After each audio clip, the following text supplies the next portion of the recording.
குழந்தைங்களுக்கு கேன்சர் வந்து சாதாரணமாக பெரியவங்களுக்கு பார்த்தீங்கன்னா ரொம்ப கம்மி பேருக்கு தான் வரும். ஆனால் வந்தால் அது வந்து குழந்தைக்கு மாத்திரம் பாதிப்பு இல்லை, பட் அவங்களுக்கு குடும்பத்தினர் அவங்களுக்கு ஒரு பாதிப்பு. ஏன்னா அப்பா அம்மா தான் குழந்தைங்களுக்கு, அப்பா அம்மாவுக்கு குழந்தை தான் ரொம்ப முக்கியம், ரொம்ப அவங்க தான் அவங்களுக்கே உயிர். ஸோ முழு குடும்பமே ஒரு குழந்தைக்கு புற்றுநோய் வந்ததுன்னா ஃபுல்லாக அவங்களாவே ஃபுல்லாக பாதிப்பாராங்க. அதுலன்னா எவ்வளோ குழந்தைங்களுக்கு புற்றுநோய் வருது, என்ன மாதிரி புற்றுநோய் இருக்கு, நம்ம நாட்டில் குழந்தைங்களுக்கு வர புற்றுநோய் வந்து வெளிநாட்டிலே இல்லாட்டி வேற ஸ்டேட்லோட வித்தியாசமா இருக்கா இல்லையான்னு இது வரைக்கும் அந்த அந்த நாலேஜ் அந்த டேட்டா ஒத்துட்டும் இல்லை.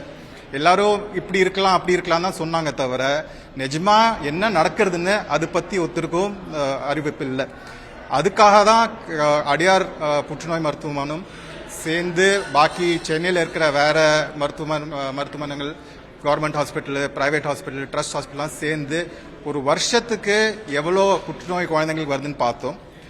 சென்னையில் ஒரு வருஷத்துக்கு 240 பேருக்கு புற்றுநோய் வருது.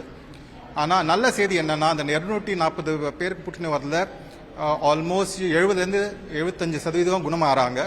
நல்ல குணமாகி அவங்களுக்கு வந்து சிகிச்சை வந்து நோய் கண்டுபிடிச்சதுலேருந்து 2 நாள்லயே சிகிச்சை ஆரம்பிக்கிறது. இது வந்து அமெரிக்கா, யூரோப்ல பண்ற மாதிரி நம்ம சென்னையிலையும் அது மாதிரி வசதி இருந்து குழந்தைங்கள்லாம் ஃபாஸ்டா ட்ரீட்மெண்ட் பண்றாங்க. இது பிரைவேட் ஹாஸ்பிட்டல் மாத்திரம் இல்ல, கவர்மெண்ட் ஹாஸ்பிட்டல், ட்ரஸ்ட் ஹாஸ்பிட்டலையும் இது பார்க்குறோம். என்ன காமனான புற்றுநோய் பார்த்தீங்கன்னா ரத்த புற்றுநோய், லுக்கீமியா தான் மோஸ்ட் காமன். அதுக்கப்புறம் நெறிக்கட்டியில் வர புற்றுநோய் லிம்போமா, அப்புறம் எலும்புல வர புற்றுநோய், சதையில வர புற்றுநோய், இதான் குழந்தைங்கள வர மோஸ்ட் காமனான புற்றுநோய். அண்ட் எல்லா பேஷண்ட்டுக்கும் நம்ம புற்றுநோய் வந்து கரெக்டாக 90% மேலே ப்ரோட்டோகால்னா கரெக்டாக இன்டர்நேஷ்னல் ஸ்டாண்டர்ட்ஸ்க்கு நம்மளால எல்லா ஹாஸ்பிட்டலாலையும் ட்ரீட்மெண்ட் கொடுக்க முடியுது. நீங்க பார்த்தீங்கன்னா டெல்லிக்கு அப்புறம் சென்னையில தான் நிறைய பேருக்கு இருக்கு. இது வந்து சென்னையில புற்றுநோய் நிறைய இருக்குன்னு நீங்க நினைக்க வேண்டாம். சென்னையில எல்லா புற்றுநோய் பேஷண்ட்டும் நம்மளால கண்டுபிடிச்சி வைத்தியம் பண்ண முடியுது. வேற மாநிலத்தில் வேற ஸ்டேட்ஸ்லாம் இந்த மாதிரி சிஸ்டம் இல்லாதனால நிறைய பேஷண்ட்டுக்கு புற்றுநோய் இருக்குன்னு கண்டுபிடிச்சி எத்தனை பேருக்கு இருக்குன்னு அந்த டேட்டா இல்லாதனால அது நம்மளுக்கு தெரிய மாட்டேங்குது. ஸோ இது வந்து இப்போ சென்னையிலேருந்து நம்ம ஃபுல் தமிழ்நாடு ஸ்டேட்டுக்கு எக்ஸ்டெண்ட் பண்ணலான்னு இருக்கோம். தமிழ்நாட்டில் ஒரு வருஷத்தில் ஒரு 2000-லேருந்து 2500 குழந்தைங்களுக்கு புற்றுநோய் வருது. குழந்தைங்கள்னா பிறந்ததுலேருந்து 18-19 வயசு வரைக்கும் நாங்கள் குழந்தைங்கன்னு சொல்லுவோம்.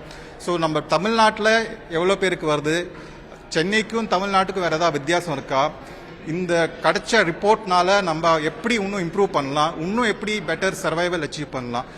WHO வேர்ல்ட் ஹெல்த் ஆர்கனைசேஷன் சொல்லியிருக்குன்னா 2030க்குள்ள 60% குழந்தைங்கள் புற்றுநோயெல்லாம் நம்ம காப்பாற்றணும். சென்னையில் ஆல்ரெடி அது தாண்டிட்டோம், 70 வரைக்கும் வந்துட்டோம். பாக்கி இடத்துல இந்தியாவில் என்ன நடக்கிறது, அண்ட் இந்த டேட்டா வச்சு வேற ஸ்டேட்ஸ், வேற கண்ட்ரீஸ்க்கு ஒரு எக்ஸாம்பிளா இருந்து அவங்க வந்து நம்மளை பார்த்து அவங்களும் டேட்டா கலெக்ட் பண்ணா உலகத்தில் என்ன நடக்கிறது, எப்படி உங்களோட வைத்தியத்தை இம்ப்ரூவ் பண்ணலாம், எப்படி உங்க குழந்தைங்களுக்கு லைஃப் இம்ப்ரூவ் பண்ணலாம் நம்ம பார்க்கணும். பிகாஸ் ஒரு 5 வயசுக்கு குழந்தைக்கு புற்றுநோய் வந்ததுன்னா அது குணமாச்சுன்னா அந்த குழந்தை வந்து 70-80 வயசு வரைக்கும் நல்லா வாழ்ந்து ஒரு பெரிய டாக்டரோ, இன்ஜினியரோ, கிரிக்கெட்டரோ, ஆர்டிஸ்டோ வந்து சொசைட்டிக்கு தான் கான்ட்ரிபியூட் பண்ணும். அதுக்கு தான் நம்ம சென்னையில தான் பார்த்துருக்கோம். டிஸ்ட்ரிக்ட்டுக்கு பண்ணுறதுக்கு தான் நெக்ஸ்ட் ஸ்டெப். அது அந்த டேட்டா கிடையாது. அதான் சொன்னேன்ல, எல்லாம் ஒரு ஸ்பெகுலேட்டிவ் தான். சென்னைக்கு 241 ஒரு வருஷத்துல 241. ஸோ அது சென்னைக்கு தெரியும். மேல் வந்து ட்ரெடிஷ்னலி இந்தியாவில் வந்து மேல்ஸ்க்கு தான் கொஞ்சம் கேன்சர் ஜாஸ்தி, ஒரு 1.2-1.3 கொஞ்சம் மேலுக்கு. உலகம் முழுக்க மேல்ஸ்க்கு தான் கொஞ்சம் குழந்தைங்க புற்றுநோய் வரும். குழந்தைங்களுக்கு வர புற்றுநோய்க்கு ரீசன் தெரியாது. பிகாஸ் நீங்கள் பெரியவங்க பார்த்தீங்கன்னா நீங்கள் சொல்லலாம் புகையில எடுத்துக்கலாம், சிகரெட் எடுத்தா, ட்ரிங்க்ஸ் எடுத்தா வரும்னு. குழந்தைங்களுக்கு புற்றுநோய்க்கு காரணம் தெரியாது. ஆனால் சீக்கிரமாக கண்டுபிடிச்சா அதுக்கு கரெக்டாக வைத்தியம் பண்ணலாம், வைத்தியம் பண்ணி குணப்படுத்தலாம். ஸோ என்ன காரணம்னு சொல்ல அதுக்கு தான் ஆராய்ச்சி நடந்துட்டு இருக்கு, ரிசர்ச் உலகத்தில் பண்ணிட்டு இருக்காங்க. என்னைக்கு காரணம் தெரிஞ்சா அன்னைக்கு தடுத்தி நிறுத்தலாம். ஸோ குழந்தைங்கள் புற்றுநோயை தடுத்தி நிறுத்த முடியாது. ஆனால் சீக்கிரமாக கண்டுபிடிச்சி சீக்கிரமாக சிகிச்சை செஞ்சா அது வந்து நல்லா குணப்படுத்தலாம்.